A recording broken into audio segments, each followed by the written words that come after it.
السلام علیکم ورحمۃ اللہ وبرکاتہ۔ بسم اللہ والحمد للہ والصلاة والسلام علی رسول اللہ وعلی آلہ وصحبہ ومن والاه۔ آپ تمام حضرات سے گزارش ہے کہ آپ ان ویڈیو کو دیکھیں اور دوسروں تک پہنچانے کی کوشش کریں۔ اللہ تعالیٰ سے دعا ہے کہ اللہ تعالیٰ ہماری محنتوں کو قبول فرمائے۔ آج ہم آپ کے سامنے ایک اہم علمی بحث پیش کرنے والے ہیں، اور وہ بحث ہے اسرائیلیات کے متعلق۔ روایتوں کے کئی اقسام ہیں، اس میں سے ایک قسم کی روایت ہے جسے اسرائیلی روایات کہتے ہیں۔ خاص طور پر تاریخی کتابوں میں، تفسیر کی کتابوں میں یہ روایات بہت زیادہ پائے جاتے ہیں۔ تو اس روایت کے متعلق صحیح حکم کیا ہے، اہل علم کا صحیح منہج کیا ہے، یہ جاننا ہمارے لیے ضروری ہے۔ تو اسرائیلیات، اس کا معنی یہ ہے کہ اسرائیل سے متعلق روایات۔ اسے اسرائیلیات اس وجہ سے کہتے ہیں کیونکہ یہ یہود و نصارہ سے ہمارے پاس پہنچی ہیں۔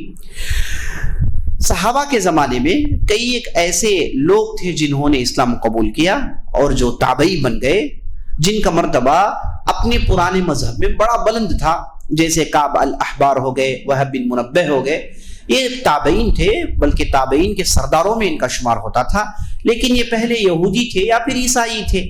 تو ان کے پاس جو علم تھا، پرانی کتابوں کا علم اور پرانے واقعات، قصے جو انہوں نے اپنے علماء سے سن رکھے تھے، اسلام قبول کرنے کے بعد یہ لوگ وہ واقعات بیان کرتے تھے۔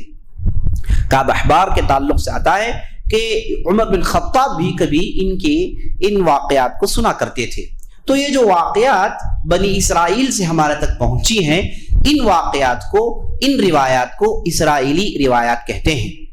تو کیا اسے قبول کریں یا نہ کریں، یہ بہت ہی اہم ایشو ہے، بہت ہی اہم سبجیکٹ ہے جس کے متعلق ہمیں جاننا ضروری ہے۔ خاص طور پر جو لوگ تفسیر کی کتاب پڑھتے ہیں، اور خاص طور پر جو لوگ قصص الانبیاء ابن کثیر رحمۃ اللہ علیہ کی پڑھتے ہیں، تو دیکھتے ہیں کہ ایسے واقعات ہیں جسے قبول نہیں کر سکتے۔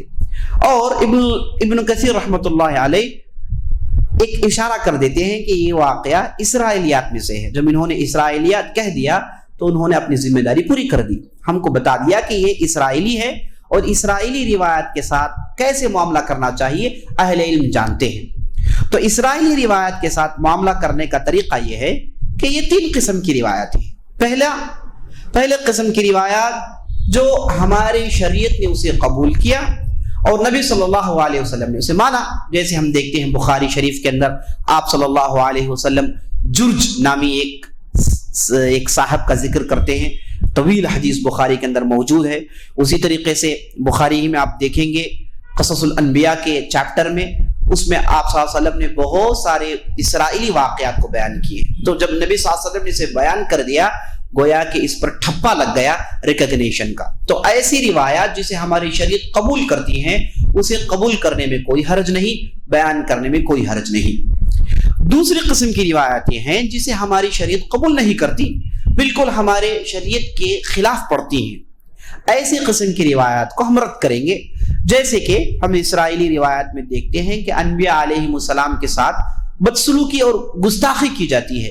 داؤد علیہ السلام کے تعلق سے کہا جاتا ہے کہ وہ ایک ایسے قسم کے بادشاہ تھے جو دوسروں کی بیویوں پر اپنے اجارہ داری کو جمانا چاہتے تھے۔ ایسے قسم کی روایتیں جو بالکل ہماری شریعت سے ٹکراتی ہیں، ہم اسے سنتے ہی رد کر دیں گے۔ اگر روایات میں، اسرائیلی روایات میں ایسی باتیں ہوں جو ہماری شریعت کے خلاف ہیں، تو ہم اسے دفعتاً رد کر دیں گے۔ اور تیسری قسم کی روایات جو ہماری شریعت اس کے متعلق نہ اسے ریکگنائز کرتی ہے، نہ اس تعلق سے ہماری شریعت رد کرتی ہے، بلکہ شریعت خاموش ہے۔ ایسی قسم کی روایات آدمی سنیں اور اسے نہ جھٹلائیں نہ اسے مانیں، اسے سن لے اور سنتے ہی بات ختم کر دیں۔ جیسے آپ صلی اللہ علیہ وسلم نے کہا، حدیثوا عن بنی اسرائیل ولا حرج، بنی اسرائیل کے واقعات سناؤ، کوئی حرج نہیں۔ دوسری روایتوں میں آیا ہے لا تکذبوا ولا تصدقوا، نہ ان روایات کو مانا جا سکتا ہے، نہ ان روایتوں کو جھٹلایا جا سکتا ہے۔ ہماری شریعت خاموش ہے، ہم اسے سننے تک رکھیں گے، اور خاص طور پر ایسی قسم کی روایات صرف ان لوگوں کو بیان کریں گے جو اسرائیلی روایات کے ساتھ ٹیکل کرنا جانتے ہیں، یہ تفصیل جانتے ہیں، اس ویڈیو کو سنا ہے۔ تو ایسے لوگوں کے سامنے اس قسم کی روایات بیان کرنے میں کوئی حرج نہیں، لیکن عوام جو اس تفصیل سے واقف نہیں، ان کے سامنے ایسی روایات بیان کر کے انہیں پریشان کرنے کی کوئی ضرورت نہیں۔ تو یہی اسرائیلی روایت کے تعلق سے ہم اور آپ کو معاملہ سمجھنا چاہیے۔ جیسے کہ نوح علیہ السلام کی کشتی کے متعلق تفصیل آئی ہے کہ اس کے 3 درجے تھے، پہلے درجے میں وہ تھے، تیسرے درجے میں دوسرے تھے، جانور کہاں تھے، یہ اتنے لمبا تھا، اتنی لمبی کشتی تھی، اس کے اتنے گز تھے، جو تفصیل آئی ہے، یہ ساری تفصیل کو ہم نہ مانیں گے نہ ہم جھٹلائیں گے، یہ موجود ہے، اور اس سے ہم دوسرے احکامات، عقیدے کے احکامات نہیں نکالیں گے۔ تو یہی اسرائیلی روایت کے متعلق حقیقت ہے، یہی صحیح منہج ہے۔ اللہ ہم اور آپ کو صحیح منہج سمجھ کر اور صحیح ڈھنگ سے شریعت سمجھنے کی توفیق بخشے۔ جزاکم اللہ خیرا، وصلی اللہ علی نبینا محمد وعلی آلہ وصحبہ اجمعین۔